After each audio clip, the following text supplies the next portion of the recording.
किसी भी permaculture farm में दिशाओं का ज्ञान होना कितना ज़रूरी है, हम देखेंगे। किसी किसान के लिए दिशा ज्ञान का उपयोग यानी किस दिशा में क्या लगाना चाहिए, ये जानना ज़रूरी है, जो उसकी उन्नति में सहायक हो सकती है। किसी भी पर्माकल्चर फार्म में सारे एलिमेंट्स जैसे कि बड़े पेड़, छोटे पेड़, तालाब, काऊ शेड, घर, सभी कुछ दिशा के ज्ञान के साथ ऐसे प्लेस किए जाते हैं कि हर एक एलिमेंट दूसरे एलिमेंट को फ़ायदा दे सके।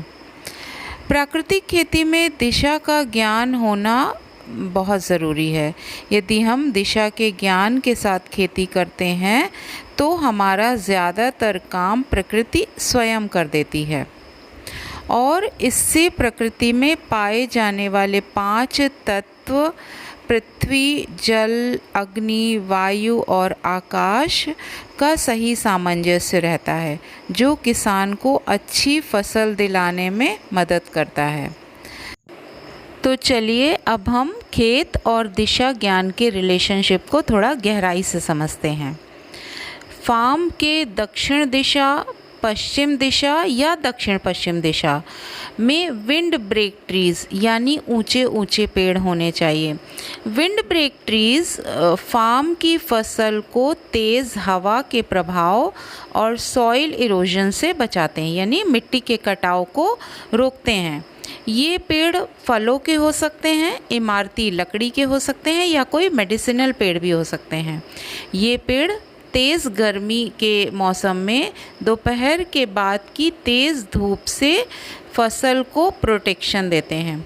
छोटे और मीडियम साइज़ के ट्रीज़ खेत के पूर्व दिशा या उत्तर दिशा में लगाने चाहिए ताकि सुबह की धूप पूरे खेत में आने में बाधा ना पड़े।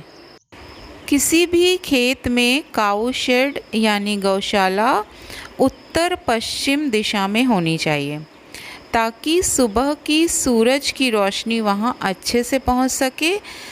पश्चिम दिशा में बड़े पेड़ होने के कारण दोपहर के बाद की तेज़ धूप गौशाला में नहीं पड़ेगी और गायों का तेज़ धूप से बचाव होगा।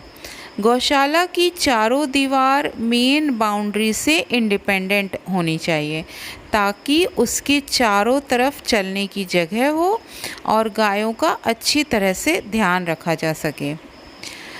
फार्म पॉन्ड यानी खेत में तालाब हमेशा ईशान कोण यानी उत्तर पूर्व दिशा में होना चाहिए, क्योंकि सूरज की पहली जीवनदायिनी किरणें जब जल स्रोत पर पड़ती हैं तो वह जल को ऊर्जा प्रदान करती हैं और वही जल जब सिंचाई में प्रयोग होता है तो फसल को भी ऊर्जावान और स्वास्थ्यवर्धक बनाता है।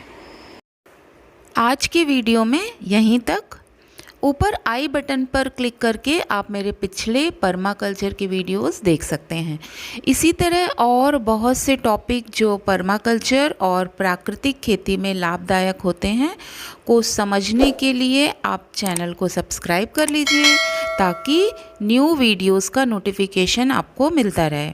तब तक के लिए हैप्पी फार्मिंग।